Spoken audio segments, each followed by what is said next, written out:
Hello दोस्तों, आज की इस वीडियो में हम लोग पढ़ने वाले हैं 10th क्लास के बायोलॉजी का फर्स्ट चैप्टर, जिसका नाम है जैव प्रक्रम। अगर आप इस चैनल पर नए हैं तो इस चैनल को सब्सक्राइब करें, इस वीडियो को लाइक करें एवं इस वीडियो को ज़्यादा शेयर करें। तो चलिए शुरू करते हैं। पोषण एवं जैव प्रक्रम को समझने के लिए पहले हमें यह आवश्यक है कि हम सजीव और निर्जीव के बारे में समझ लें। हम अपने आसपास के वातावरण में गौर से देखेंगे तो हमें विभिन्न प्रकार के वस्तुएं जैसे आकाश, ज़मीन, घर, पेड़ पौधे, विभिन्न प्रकार के पक्षी, मनुष्य, हवा आदि विभिन्न प्रकार के वस्तुएं हमें दिखाई पड़ेंगी।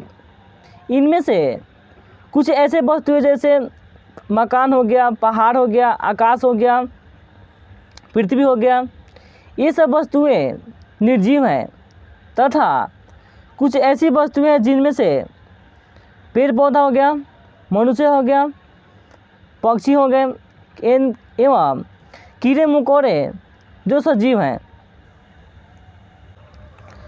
सभी जीवधारियों में जीवन की एक विशेष व्यवस्था रहती है, जिसमें जीवधारियों के विभिन्न कार्यों संबंधित व्यवस्थाओं का जिससे जीवन संबंधित विभिन्न कार्यों का संपादन होता है।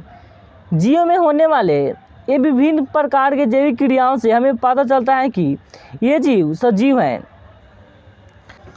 उदाहरण के तौर पर देखें तो उड़ती हुई चिड़िया, चलते हुए जानवर या दौड़ते हुए जानवर या चलते हुए मनुष्य, यानी विभिन्न प्रकार के जीव जो इन क्रियाओं को करे उससे पता चलता है कि ये सभी सजीव हैं।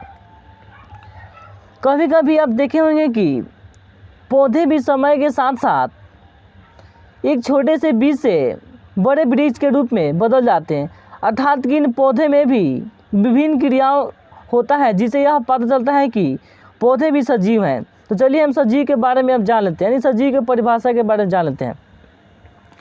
यहाँ देखते हैं सजीव यानी कि लिविंग थिंग, कि सजीव ऐसी वस्तु को कहते हैं जिसमें जान होती है, अर्थात कि वे सभी वस्तुएं जिसमें श्वसन की क्रिया और वृद्धि होती है सजीव कहलाते हैं। सिंपल भाषा में कहें कि सजीव क्या है कि वे सभी जीव यानी कि वे सभी प्राणी जिसमें जान होती है, अर्थात कि उसमें प्राण होती है और वह अपने आप में श्वसन क्रिया हो गया, अपने शरीर की वृद्धि कर ले, ऐसे वस्तुएं ऐसे प्राणी को सजीव कहते हैं। जैसे मनुष्य हो गया, पेड़ हो गया, विभिन्न प्रकार के पेड़ पौधे अर्थात विभिन्न प्रकार के जानवर हो गए, ये सभी सजीव हैं। आगे चलते हैं, निर्जीव के बारे में देख लेते हैं। निर्जीव यानी कि नॉन लिविंग, कि ऐसी वस्तु जिसमें जान नहीं होती है, अर्थात कि वे सभी वस्तुएं जिसमें श्वसन की क्रिया और वह अपने आप में वृद्धि ना कर सके, ऐसी वस्तुओं को निर्जीव कहते हैं।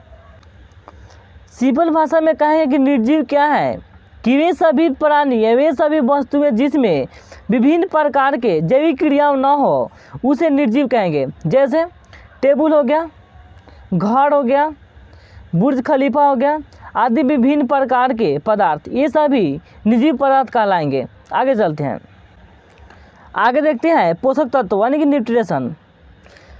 हमारे शरीर में विभिन्न प्रकार के जैविक क्रियाओं के संचालन होते हैं। जैसे हम विभिन्न प्रकार जैसे कार्य जैसे चलना हो गया, उठना हो गया, दौड़ना हो गया, खेलना हो गया, अर्थात कि हम विभिन्न प्रकार के कार्य करते हैं जिसके लिए हमें ऊर्जा की आवश्यकता होती है और यह ऊर्जा हमें पोषण अर्थात कि जो पोषक तत्व है उसको खाने से ग्रहण करने से हमें होता है। तो जान लेते हैं कि पोषक तत्वों के बारे में, कि पोषक तत्व यानी कि न्यूट्रिशन क्या है, कि वे पदार्थ जो जीव में होने वाले विभिन्न प्रकार के जैविक क्रियाओं के संचालन एवं संपादन के लिए आवश्यक होते हैं पोषक तत्व कहलाते हैं। पोषक तत्व या पोषक पदार्थ किसी कहें कि वे सभी पदार्थ जो जीव में होने वाले विभिन्न प्रकार के जैविक क्रियाओं के संचालन एवं संपादन के लिए आवश्यक होते हैं। कि सभी जीवधारियों में विभिन्न प्रकार के जैविक क्रियाएं होते हैं, उन सभी क्रियाओं के लिए उन जीवों को ऊर्जा की आवश्यकता होती है और यह ऊर्जा हम विभिन्न प्रकार के पदार्थ को खाकर ही ऊर्जा प्राप्त करते हैं। जैसे चावल, रोटी, विभिन्न प्रकार के फल आदि भोजन को ग्रहण करके हम ऊर्जा प्राप्त करते हैं। इसी को बोलेंगे पोषक तत्व, अर्थात कि आप समझ गए होंगे। आगे देखते हैं। बोले सभी पौधे और जीवित जानवर, चाहे वो एक कोशिकीय हो या वे बहुकोशिकीय हो, सभी में विभिन्न गुण होते हैं। इनमें विकास, गति एवं जैव प्रक्रम, पोषण, उत्सर्जन, श्वसन, उत्तेजना और प्रजनन की क्रियाएं होती हैं, जो उन्हें और वस्तुओं से जीवित बनाती हैं। कि जितने भी हमारे आसपास के किस ब्रह्मांड में विभिन्न प्रकार के जीव हैं, इन सभी जीवों में जीवित इन्हें बनाने के लिए इसमें एक अलग प्रकार की क्रियाएं होती हैं। जैसे इनमें विकास हो गया, गति हो गया, प्रक्रम हो गया, पोषण हो गया, उत्सर्जन हो गया, श्वसन, उत्तेजना और प्रजनन की क्रियाएं होती हैं। इन क्रियाओं के कारण ही ये जीव जीवित कहलाते हैं। तो चलिए आगे बढ़ते हैं।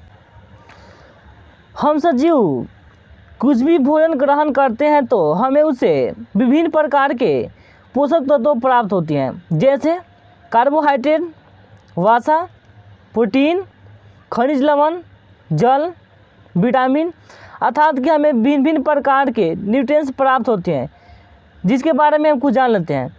जैसे हमारी कार्बोहाइड्रेट हो गया और वसा हो गया, ये वे पोषक तत्व हैं जिससे हमें किसी भी कार्य को करने के लिए ऊर्जा मिलती है, यानी कि हमारे शरीर में ऊर्जा खाद्य पदार्थ हैं। दूसरा प्रोटीन हो गया, खनिज हो गया। ये प्रोटीन और खनिज हमारे शरीर की टूटी फूटी कोशिकाओं के मरम्मत करने में कार्य करते हैं, अर्थात कि किसी भी मनुष्य या किसी भी प्राणी के शरीर के विकास या वृद्धि के लिए प्रोटीन की आवश्यकता होती है, जो हमारे शरीर को विकास करता है।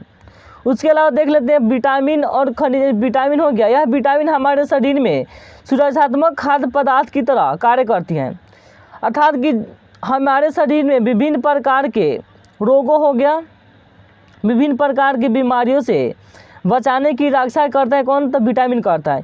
इसलिए विटामिन को सुरक्षात्मक पदार्थ भी कहते हैं। चलिए अब आगे बढ़ते हैं जैव प्रक्रम की ओर, यानी कि बायो प्रोसेस की ओर। जीवों में एक सुव्यवस्थित रचनात्मक एवं क्रियात्मक व्यवस्था होती है।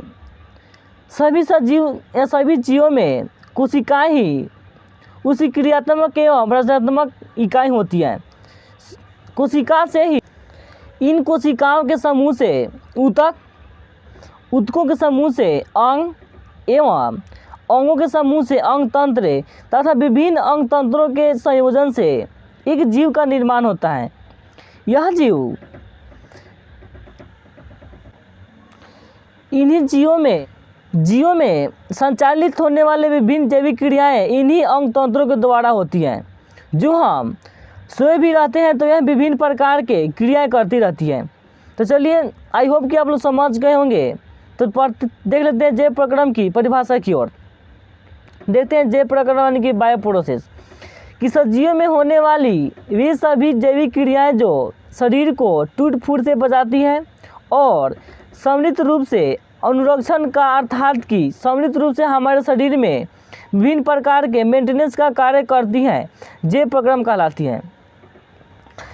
अर्थात कि जैव प्रक्रम क्या है कि विभिन्न प्रकार के जैविक जीव हैं, यानी कि जैविक सजीव हैं, उन सभी सजीवों में होने वाली वे सभी जैविक क्रियाएं जो उस सजीव के शरीर को टूट फूट से बचाती हैं और उसके शरीर में होने वाली सभी क्रियाएं सम्मिलित रूप से उसके शरीर को अनुरक्षण, अर्थात कि मेंटेन का कार्य करती रहती हैं।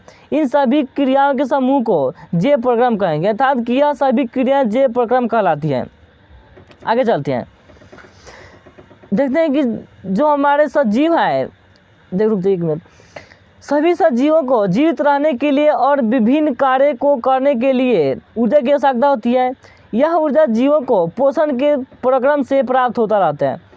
अर्थात सभी सजीवों को जीवित रहने के लिए और विभिन्न कार्यों को करने के लिए उसे ऊर्जा की आवश्यकता होती है और यह ऊर्जा जीव विभिन्न प्रकार के खाद्य पदार्थ को खाकर, अर्थात कि इस पोषण के प्रक्रम से ही प्राप्त करते हैं। आई होप कि आप लोग समझ गए होंगे। आगे चलते हैं।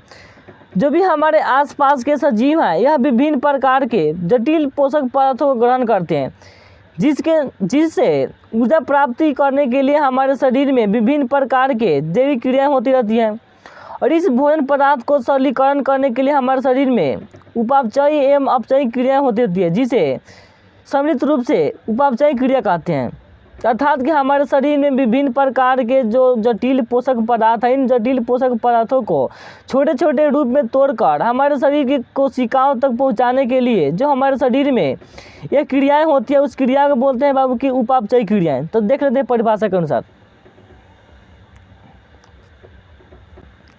उपापचयी क्रिया यानी कि मेटाबॉलिज्म, यह एक जैव प्रकार के रासायनिक क्रियाएं हैं जो सभी सजीवों में जीवन को बनाए रखने के लिए होती है। अर्थात कि जो भी जितने भी प्रकार के सजीव यानी कि जो भी जीवित प्राणी है, उन सभी जीवित प्राणी को जीवित रहने के लिए उसके शरीर के अंदर जो भी विभिन्न प्रकार के क्रियाएं होती हैं, उन सभी क्रियाओं के श्रृंखला को उपापचयी क्रिया कहते हैं। आगे चलते हैं।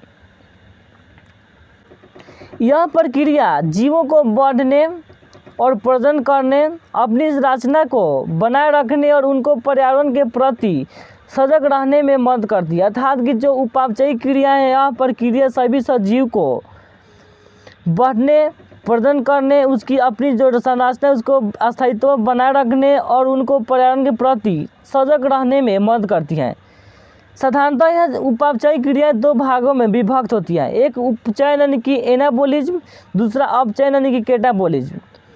समझ लेते हैं कि उपचयन और अपचयन क्या है। कि हमारे शरीर में जो भी विभिन्न प्रकार के जैविक क्रियाएं, जो भी हम पोषक तत्व ग्रहण करते हैं और जो भी हम छोटे छोटे रूप में जो पोषक तत्व यानी कि जो भी हम विभिन्न प्रकार के पोषण ग्रहण करते हैं, उन पोषण को यानी उन पोषक तत्वों को एक संयुक्त रूप में जोड़कर यानी कि सम्मिलित करके एक बड़ा सा जटिल पोषक तत्व यानी कि बनाकर, अर्थात कि उसे अधिक मात्रा में ऊर्जा प्राप्त करने की क्रिया को उपचयन यानी कि एनाबोलिज्म कहते हैं। अर्थात कि दो गुणा के मिला के एक गुणा बना देना ही का कहलाएगा, हमारा उपचयन कहलाएगा। नहीं समझे कोई बात नहीं। जब मान लीजिए कि कोई बुड़बक है, मतलब कि वो अकेला है, ठीक है, वह किसी बंदी को इम्प्रेस करके मतलब काची कि उसे मतलब इम्प्रेस करता है और उसे अपनी जेब बनाकर उसे दो गुणा माने कि पहले से अकेला था और ये अकेली दोनों मिल के एक हो गए लोग, और दोनों गुणा जो कार्य करे लोग थोड़ा सा कुछ अलग टाइप से करे लोग। अर्थात कि दो गुणा मिलकर एक हो गए कुछ 12 रूप में धमाल करे लोग। तो इन क्रिया को हम बोलेंगे उपचयन क्रिया। अर्थात कि उपचयन समझ गए लोग उपचयन क्या है, कोई बात खास बात नहीं है। फिर से देखते हैं कि उपचयन क्या है। उपचयन एक प्रकार की वैसी क्रियाएं हैं जिसमें हम विभिन्न प्रकार के पोषक तत्वों को मिलाकर एक करते हैं। अर्थात कि दो चीज़ों को जोड़कर बनाए गए नए चीज़ को ही काची बोलेंगे, उपचयन बोलेंगे। और अपचयन की कैटाबोलिज्म क्या है कि हमारे शरीर में विभिन्न प्रकार के जो हम पोषक तत्व ग्रहण करते हैं, इन पोषक तत्वों को छोटे छोटे अणुओं में तोड़ना ही काची का लगा, तो कैटाबोलिज्म कहेगा। अर्थात कि अभी दो जन जुटल है, अगर मैं बाजार के लिए मार के पटाख से दोनों का कर देगा, अलग कर देगा। अर्थात कि एक चीज़ को एक जटिल अणुओं को तोड़कर दो छोटे छोटे अलग अलग अणुओं में विभक्त कर देना ही अपचयन कहलाएगा, नहीं कैटाबोलिज्म कहते हैं। सिंपल भाषा में कहे कि एनाबोलिज्म क्या है कि किसी भी दो अणुओं को यानी कि दो चीज़ों को मिलाकर एक करना एनाबोलिक यानी कि उपचयन, और एक चीज़ों को तोड़कर दो अलग अलग चीज़ों में बदल देना हमारे का कहलाएगा उपचयन यानी कि अपचयन यानी कि कैटाबोलिज्म कहलाएगा। तो परिभाषा से देख लेते हैं। देखते हैं उपचयन यानी कि एनाबोलिज्म में क्या है। कि एनाबोलिज्म यह एक रचनात्मक रासायनिक प्रतिक्रियाओं का समूह होता है जिसमें अपचय की क्रिया द्वारा ऊर्जा का उपयोग सरल अणुओं से जटिल अणुओं के निर्माण में होता है। अर्थात कि बोलेगा कि उपचयन क्या है, तो यह एक प्रकार के रचनात्मक रासायनिक प्रतिक्रियाओं का समूह होता है जिसमें अपचय की क्रिया द्वारा ऊर्जा का उपयोग सरल अणुओं से जटिल अणुओं के निर्माण में होता है। अर्थात कि जो भी हम सिंपल भाषा में कहेंगे कि जो भी हम सरल सरल चीज़ों की छोटे छोटे अणु वाली कोई चीज़ खाते हैं, उन चीज़ों से उसका मतलब कि उपयोग करके एक जटिल अणु का निर्माण करना ही काची का लगा उपचयन का लगा। इस क्रिया के द्वारा सभी आवश्यक पोषक तत्व शरीर के अन्य भागों तक आवश्यकता अनुसार पहुँचाए जाते हैं, जिसमें नए कोशिकाओं या उत्तकों का निर्माण होता है। कि जो हम उपचयन की क्रिया करते हैं कि हमारे शरीर के अंदर जो उपचयन की क्रिया होती हैं, इस क्रिया के द्वारा हमारे शरीर में विभिन्न प्रकार के जो पोषक तत्व खाते हैं, ये पोषक तत्व शरीर के अन्य भागों तक जहाँ जहाँ जिसकी आवश्यकता होगी वहाँ पर पहुँच जाती है, और वहाँ जाकर जो भी वहाँ की टूटी फूटी जो कोशिकाएँ हैं उसे नष्ट जो टूटी फूटी हमारे शरीर में जो कोशिकाएँ होती हैं वो लाइसोसोम द्वारा नष्ट कर देता है, तथा वहाँ पर फिर से नई कोशिकाओं का या नए ऊतकों का निर्माण होता है। पहले ही हम पढ़ चुके हैं लोग कि हमारे शरीर में विभिन्न प्रकार के कोशिकाओं के संयोग से ऊतक का निर्माण होता है। उस ऊतक के संयोग से हमारे शरीर में अंग का निर्माण होता है। वह अंग मिलकर अंग तंत्रों का निर्माण करते हैं, तथा यह विभिन्न अंग तंत्र मिलकर हमारे शरीर में ये विभिन्न अंग तंत्र मिलकर एक जीव का निर्माण करते हैं। तो ये पहले पढ़ चुके थे लोग। आगे देखते हैं लोग, देखते हैं लोग अपचयन यानी कि कैटाबोलिज्म क्या है। देखते हैं कैटाबोलिज्म की वैसे प्रक्रिया जिसमें जटिल कार्बनिक पदार्थ का विघटन होकर सरल अणु का निर्माण होता है तथा कोशिकीय श्वसन के दौरान ऊर्जा का निर्माण होता है और अपचयन करता है। कि अपचयन क्या है, अभी हम देख लोग अपचयन क्या है कि वैसी क्रियाओं यानी कि वैसे प्रक्रियाओं जिसमें जटिल कार्बनिक पदार्थ यानी कि जितना भी हम जो भी खाना खाते हैं जटिल पदार्थ के रूप में, उन सभी जटिल पदार्थों को छोटे छोटे भागों में तोड़कर यानी कि विघटन करके सरल अणु में परिवर्तित कर देना, और परिवर्तित करके उसे कोशिकीय श्वसन के दौरान जो ऊर्जा प्राप्त होता है, ऊर्जा प्राप्त कर इसी क्रिया को कैसे बोलते हैं, अपचयन बोलेंगे। पहले बता चुके कि अपचयन किसे हैं कि हमारे शरीर में चाहे सिंपल बात समझिए कि अपचयन क्या है कि जो किसी भी मतलब जटिल यानी कोई भी एक बड़ा सा चीज़ है उसे हम तोड़कर छोटे छोटे अणु में बांट दे, उसे बोलेंगे अपचयन बोलेंगे। आई होप कि आप लोग समझ गए।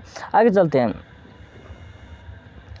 देखते हैं लोग थोड़ा सा कुछ देख लेते हैं नोट में कि जैव प्रक्रम के आगे देखते लोग कि इन जैव प्रक्रम के अंतर्गत ही मान कि इन जैव प्रक्रम के अंदर निम्नलिखित प्रक्रम है जो सम्मिलित रूप से हमारे शरीर में अनुरक्षण यानी कि मेंटेन का कार्य करते रहते हैं। कि यह जैव प्रक्रम है, यह एक सम्मिलित रूप यानी कि सुगठित व्यवस्था में हमारे शरीर में सम्मिलित रूप से एक अनुरक्षण का कार्य करती है कि हमारे शरीर में जो भी पदार्थों की आवश्यकता होती है उन सभी का मेंटेन करते हैं। जैसे पाचन हो गया, पोषण हो गया, पाचन हो गया, श्वसन, परिवहन, उत्सर्जन, संवेदन, नियंत्रण। देखिए कि हमारे शरीर में जो भी यह जैव प्रक्रम की क्रिया यानी कि जो भी सजीव है, इन सभी सजीव में यह जो जैव प्रक्रम की क्रिया होती हैं, इन क्रियाओं के अंतर्गत जो हमारे शरीर में सम्मिलित रूप से यह लोग मिलकर अनुरक्षण के यानी कि मेंटेन कार्य करते हैं लोग। जैसे पोषण हो गया, पाचन हो गया, श्वसन हो गया, परिवहन हो गया, उत्सर्जन, संवेदन एवं नियंत्रण। देखिए आगे देख लेते हैं लोग पोषण यानी कि न्यूट्रिशन। कि हमारे शरीर में चाहे जितने भी सजीव हैं इन सभी सजीवों में विभिन्न प्रकार की जैविक क्रियाएं होती रहती हैं, अर्थात कि विभिन्न प्रकार के जैविक क्रियाओं का संचालन हो गया, या उन सजीवों में टूटी फूट की कोशिकाओं की मरम्मत हो गया, अर्थात कि तथा उसमें होने वाले विभिन्न क्रिया हो गई, चाहे वो जितने भी विभिन्न प्रकार की क्रियाएँ करते हैं। इन क्रियाओं को करने के लिए सभी सजीवों में ऊर्जा की आवश्यकता होती है, और हम यह ऊर्जा विभिन्न प्रकार के पोषक तत्वों पहले ही पढ़ चुके, विभिन्न प्रकार के पोषक तत्वों को ग्रहण करके प्राप्त करते हैं। अर्थात कि सभी सजीव जितने भी प्रकार की क्रियाओं करते हैं उन क्रियाओं के लिए उसे ऊर्जा की आवश्यकता होती है, और यह ऊर्जा जिस मतलब कि खाद्य पदार्थ को ग्रहण करके यानी जितने भी खाद्य पदार्थ को ग्रहण करके हम लोग प्राप्त करते हैं उन्हीं के सम्मिलित रूप को पोषण कहते हैं। अर्थात कि आप समझ गए होंगे। आते हैं परिभाषा से, बोले पोषण यानी कि न्यूट्रिशन क्या है। कि सजीवों द्वारा अपने स्वास्थ्य एवं विकास के लिए वातावरण से आवश्यक पदार्थों को ग्रहण करते रहने की प्रक्रिया को पोषण एंड न्यूट्रिशन कहते हैं। कि जितने भी सजीव यह सजीव अपने आप को स्वस्थ रख सकें, अपने आप को विकास कर सकें, जिसके लिए इन्हें ऊर्जा की आवश्यकता होती है, और यह ऊर्जा अपने आसपास के वातावरण में उपस्थित विभिन्न प्रकार के पदार्थों को ग्रहण करती हैं। इसी पदार्थ को ग्रहण करने की प्रक्रिया को हम पोषण बोलेंगे। अर्थात सजीवों में होने वाले वह प्रक्रिया जिसमें कोई जीवधारी जैव रासायनिक प्रक्रम के द्वारा आवश्यक पदार्थ को ग्रहण कर तथा जटिल पदार्थों को सरल पदार्थों में परिवर्तित करके ऊर्जा प्राप्त कर उसका उपयोग करते हैं, पोषण कराता है। नहीं समझ में कोई बात नहीं। बोले पोषण क्या है कि हमारे शरीर में विभिन्न प्रकार की क्रिया होती हैं, चाहे हम भी विभिन्न प्रकार के कार्यों को संपादित करते हैं, और यह कार्य करने के लिए हमें ऊर्जा की आवश्यकता होती है और हम यह ऊर्जा अपने आसपास के पदार्थों से ग्रहण करते हैं, अर्थात कि हम अपने आसपास के वातावरण में उपस्थित विभिन्न प्रकार के पदार्थ को खाते हैं जिससे हमें ऊर्जा मिलती है और इसी प्रक्रिया को पोषण कहते हैं, अर्थात कि सभी सजीवों में होने वाली वह प्रक्रिया है जिसमें कोई भी जीवधारी जैव रासायनिक प्रक्रम के द्वारा आवश्यक पदार्थों को ग्रहण करे जटिल पदार्थों से सरल पदार्थ में परिवर्तित करते हैं और यह परिवर्तित करके उसे ऊर्जा प्राप्त करते हैं और इसके ऊर्जा प्राप्त करके इस ऊर्जा का अपने शरीर में उपयोग करते हैं। इस सभी क्रियाओं को पोषण कहते हैं कि पोषण यानी कि सभी क्रिया पोषण करता है। ठीक है, समझ गए लोग पोषण के बारे में। अब देखते हैं कि जितने भी हमारे आसपास के सजीव हैं इन सभी सजीवों को यानी जितने भी सजीव हो गए जितने भी प्राणी हैं इन सभी प्राणी को इन पोषण करने की विधियों के आधार पर विभिन्न प्रकार में बांटा गया है, अर्थात कि भोजन प्राप्त करने के विधि पर निर्भर करते हुए विभिन्न प्रकार के सभी जीवों यानी कि सभी जीवधारियों को दो समूह में बांटा गया है। चलिए आगे थोड़ा सा पढ़ते हैं लोग कि जितने भी यानी कि पोषण की विधि के आधार पर जितने भी जीवधारी हैं जितने भी हमारे आसपास के इस ब्रह्मांड में उपस्थित प्राणी हैं उन सभी प्राणी को भोजन प्राप्त करने के विधि पर निर्भर करते हुए दो भागों में बांटा गया है। पहला स्वपोषी यानी कि ऑटोट्रोफिक, दूसरा परपोषी या विषमपोषी। यानी स्वपोषी सिंपल भाषा में पहले समझ लेते हैं तब परिभाषा देखेंगे लोग कि स्वपोषी पोषण और विषमपोषी पोषण या परपोषी पोषण क्या है। कि वे सभी जीव या वे सभी प्राणी जो अपना भोजन खुद बनाते हैं यानी कि खुद तैयार करते हैं, वह किसी दूसरे प्राणी या किसी दूसरे पदार्थ या किसी दूसरे चीज़ पर निर्भर न रहकर अपना भोजन स्वयं बनाते हैं, उन सभी जीवों को स्वपोषी कहते हैं। और पोषण की इस प्रक्रिया यानी कि वह जिस तरह से यानी जिस प्रकार के पोषण से यानी जिस क्रिया द्वारा भोजन बनाते हैं उस क्रिया को काशी कहते हैं स्वपोषी पोषण स्वपोषी पोषण कहते हैं। तो बोले स्वपोषी पोषण क्या है कि देख लेते हैं यहाँ पर कि स्वपोषी पोषण क्या है कि स्वपोषी पोषण की वह प्रक्रिया जिसमें कोई भी जीवधारी अपना भोजन स्वयं बनाते हैं उससे काशी बोलेंगे स्वपोषी बोलेंगे।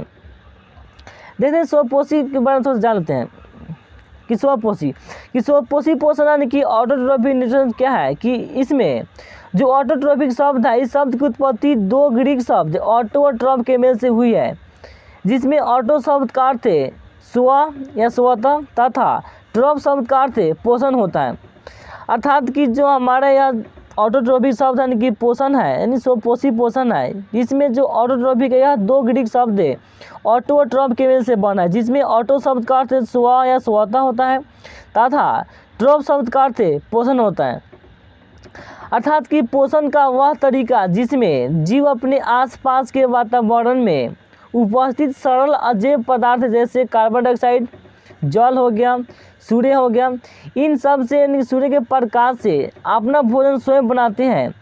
ऐसे जीव स्वपोषी तथा पोषण की यह प्रक्रिया स्वपोषी पोषण कहलाती है। अर्थात कि आप लोग स्वपोषी के बारे में समझ गए, फिर से रिकॉल करते हैं। स्वपोषी पोषण यानी कि स्वपोषी क्या है कि स्वपोषी पोषण की यह जो ऑटोट्रोफिक शब्द है दो ग्रीक शब्द है ऑटो और ट्रॉप के मेल से बना है, जिसमें ऑटो शब्द का अर्थ स्व या स्वतः तथा ट्रॉप शब्द का अर्थ पोषण होता है, अर्थात कि स्वतः पोषण ही हमारा काशी कहलाएगा स्वपोषी पोषण कहलाएगा, अर्थात कि पोषण का वह तरीका जिसमें जीव अपने आसपास के वातावरण में उपस्थित जो सरल अजैव पदार्थ हो गए जैसे कार्बन डाइऑक्साइड हो गया, जल एवं सूर्य के प्रकाश हो गया, इन सब से अपना भोजन स्वयं बनाते हैं। ऐसे जीव को स्वपोषी जीव तथा यह जीव जिस पोषण के प्रक्रिया द्वारा अपना भोजन बनाते हैं इस पोषण की प्रक्रिया को स्वपोषी पोषण कहते हैं। आई होप कि आप लोग स्वपोषी के बारे में समझ गएंगे। आगे बढ़ते हैं, एक मिनट। जैसे हरे पेड़ पौधे हो गए, सभी हरे पौधे स्वपोषी होते हैं और इन पौधों में एक प्रकार की रचना होती है जो हरित लवक के क्लोरोप्लास्ट कहलाती है। कि जितने भी हरे पेड़ पौधे इन हरे पेड़ पौधे के पत्ते में एक विशेष प्रकार की रचना होती है जिसे हम हरित लवक के क्लोरोप्लास्ट कहते हैं। और यह क्लोरोप्लास्ट में जो एक हरे रंग के वर्णक पाया जाता है जिसे क्लोरोफिल या पर्ण कहते हैं। इस पर्ण हरित के अंदर भी एक पोषक तत्व यानी कि मैग्नीशियम पाया जाता है। इसके कारण यह क्लोरोफिल सूर्य के प्रकाश को अब्जॉर्प्शन यानी कि अवशोषित करता है। तो इसको हम आगे देखेंगे लोग। अब देख लेते हैं परपोषी के बारे में, यानी परपोषी या विषम पोषी के बारे में। इतना कल पढ़ेंगे लोग, इतना देख लेते हैं लोग। देखते हैं लेकिन परपोषण के बारे में कहेंगे। पहले समझ लें परपोषण कि परपोषण वह प्राणी यानी कि उस जीव को कहते हैं जो अपना भोजन स्वयं न बनाकर किसी अन्य जीव पर निर्भर रहता है। अर्थात कि जैसे कि ध्यान से पहले समझिए, बोलिए परपोषण क्या है कि वैसे जीव जो अपना भोजन स्वयं न बनाकर किसी न किसी दूसरे रूप पर आश्रित रह के अपना भोजन मान की ग्रहण करता है, इन ऐसे जीव को परपोषण कहते हैं, परपोषी कहते हैं। और पोषण किस प्रक्रिया को परपोषण कहते हैं, परपोषी पोषण कहते हैं। ठीक है, देखते हैं परिभाषा से। बोले कि परपोषण या विषम पोषी पोषण क्या है कि हेटेरोट्रॉपिक्स कि हेटेरोट्रॉप शब्द की उत्पत्ति दो ग्रीक शब्द हेटेरो और ट्रॉप के मेल से हुई है, जिसमें हेटेरो शब्द का अर्थ है विषम भिन्न पर होता है तथा ट्रॉप शब्द का अर्थ पोषण होता है। अर्थात कि जो हमारा परपोषी जो पोषण है, इसमें जो हेटेरो शब्द या हेटेरो शब्द की उत्पत्ति यानी कि हेटेरोट्रॉप शब्द की उत्पत्ति दो ग्रीक शब्द हेटेरो और ट्रॉप के मेल से हुई है, जिसमें हेटेरो शब्द का अर्थ है विषम भिन्न या पर होता है तथा जो ट्रॉप शब्द है इस शब्द का पोषण होता है। अर्थात कि परपोषण वह प्रक्रिया है जिसमें जीव अपना भोजन स्वयं न बनाकर किसी न किसी रूप में अन्य स्रोतों से प्राप्त करते हैं। ऐसे जीव परपोषी तथा पोषण की यह प्रक्रिया विषम पोषी कहलाती है। जैसे मनुष्य, कवक, जीवाणु यानी विभिन्न प्रकार के जीव परपोषी कहलाएंगे। नहीं समझे, कोई बात नहीं। बोले कि परपोषी क्या है कि जैसे मान लीजिए कि जैसे आप हैं और आपकी बंदी कि मैंने कोई लड़का है, उसके जो जीएफ है, हम देखें कि जो भी विभिन्न प्रकार बकलोली जो होती है लोग, जो लड़की यह लड़कों को काशी की अपने मन क्या कहें, यह लड़कों को मतलब कि पोट के अरे लड़कों से अपना सभी चीज़ प्राप्त करते हैं। यह जितने भी बकलोली यानी कि लड़की होती है यह सभी लड़कों को पोट बांट कर रखती हैं लोग। ऐसे मतलब कि विभिन्न प्रकार के अपनी इच्छा को पूरी करते हैं, सभी प्रकार के सभी प्रकार की चीज़ें ग्रहण करती हैं। इसे आप समझ सकते हैं कि परपोषी के रूप में उदाहरण के रूप में ले सकते हैं कौन, तो लड़की को बुरा नहीं मान के समझाने के लिए बोले हैं। ठीक है, आगे बढ़ते हैं लोग। रिकॉल कर लेते हैं लोग। परपोषण क्या है कि परपोषण वह प्रक्रिया है जिसमें जीव अपना भोजन स्वयं न बनाकर किसी न किसी अन्य रूपों से किसी अन्य जीव पर आश्रित रह के अपना भोजन प्राप्त करता है। ऐसे जीव को परपोषी जीव कहते हैं तथा पोषण की यह प्रक्रिया परपोषण कहलाता है। जैसे कवक हो गया, जीवाणु हो गया, मनुष्य हो गया, ये सब का परपोषण है। यह परपोषण मुख्यतः तीन प्रकार के होते हैं। पहला है मृतजीव पोषण, दूसरा परजीवी पोषण, तीसरा प्राणी संपोषण। यह देखिए कि हमारे आसपास के जितने भी परपोषी जीव हैं, जितने भी परपोषी प्राणी हैं, इन सभी परपोषी प्राणी को भोजन ग्रहण करने के आधार पर मुख्यतः तीन भागों में बांटा गया है। पहला भाग मृतजीवी पोषण यानी कि सेप्रोफाइटिक न्यूट्रिशन, दूसरा परजीवी पोषण यानी कि पैरासाइटिक न्यूट्रिशन, और तीसरा प्राणी संपोषण यानी कि होलोजोइक न्यूट्रिशन। आगे कल की वीडियो में पढ़ेंगे लोग। आज के लिए बस इतना ही, धन्यवाद।